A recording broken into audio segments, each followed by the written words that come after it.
बिस्मिल्लाहिर्रहमानिर्रहीम। ज़नैर property adviser तरफों सब दोस्तों को अस्सलाम वालेकुम। दोस्तों दुआ है कि तुसी खुश रहो। तो अज ना बड़ा तुहाडे लई वधिया सौदा लैके आया मैं। 7 मरले का यह प्लाट है, यानी 4 दुकाना। यह जिन्ना पिछे तुहानू घर नज़र आ रहा इन्ना ये मेन रोड के उपर यानी कि यह प्लाट अवेलेबल है। और मेन सामने जड़ा ना बाबा जी रेस्टोरेंट तुहानू नज़र आ रहा होना, आ देख लो बाबा जी रेस्टोरेंट, ठीक है। इतिहाद बिजनेस सिटी है सामने, आ सारिया मार्केट है मेन रोड की। तो आ नाल ये आह प्लाट पिया इत्थे। ये 4 दुकाना यानी 4 आ जड़ा रोड है ना, ये रोड मैटल होने लगा है। मेन रोड आ टाउन का बैक साइड तो उधर टाउन कट होया, तो ये मेन रोड उदा बन रहा है। ये मैटल हो जाएगा बहुत जल्दी ये रोड। ये मेन रोड के उपर 4 दुकाना अवेलेबल है। इस टाइम ये सिर्फ 28 लाख रुपए दे विच मिल रही दुकाना 4।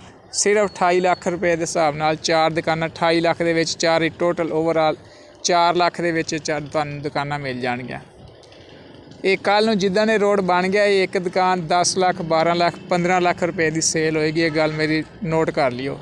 यानी ये बहुत ही इन्वेस्टर वास्ते वारे का सौदा। और अगर आड़ती हजरात मसन अपना गोदाम वगैरह बनाना चाहन, अगर हुण आ देखो आ गड्डियां जा रही तुहाडे सामने नज़र आ रही होनियां। ये हुण मेन रोड के उपरों तुसीं जनाब ना अपना लिथदे हो तो नाल ये प्लाट अवेलेबल है। इत्थे तुसीं अपना गोदाम बना सकते हो। अपना गोदाम बनाओ, बेहतरीन जनाब साहब गोदाम इत्थे चलेगा। अपनी फूड जिद्दां मर्जी जिन्स तुसीं जिद्दां दी मर्जी इत्थे जड़ा स्टोर कर सकते हो। हर लिहाज दे नाल बेहतरीन प्लाट है। जेड़ा भी दोस्त खरीदना चाहता हो, इन्वेस्टमेंट करना चाहता हो, वो फौरी तौर पर कॉल कर वे 0346। अस्सलाम वालेकुम। आ भाई वो रोड है, आ देखो मेन रोड, आस पास सारे बिजनेस चलन दे। देखो आ मेन रोड है, ठीक है। टोटल का पंप अगली साइड से उरले पासे बड़ा नवा हॉस्पिटल है। इतिहाद बिजनेस सिटी सारा बेहतरीन मेन रोड। हुण प्लाट देखो, ये 30 लाख रुपए की 35 लाख की एक दुकान दे रहे, 10 रुपए 30 साइज की। वो प्लाट देख लो नाल है, जिथे ड्रम पिया बंदे खड़े, इत्थे नाल प्लाट है। यानी सिर्फ इन्नी दूरी ते प्लाट है मेन रोड तो बिल्कुल नाल प्लाट पिया। बहुत वारे का सौदा, ये बड़ा ही वारे का सौदा। 7 मरले का प्लाट, 4 दुकाना बनदियां, सिर्फ 28 लाख के विच लभणगियां।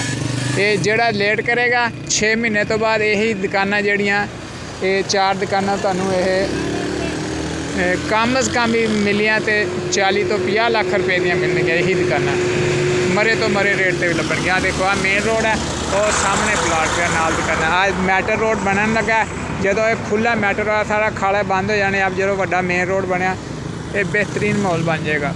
नाल रोड के बिल्कुल नाल ये प्लाट पे 4 दुकाना। खरीदने वास्ते कल खाली वाला।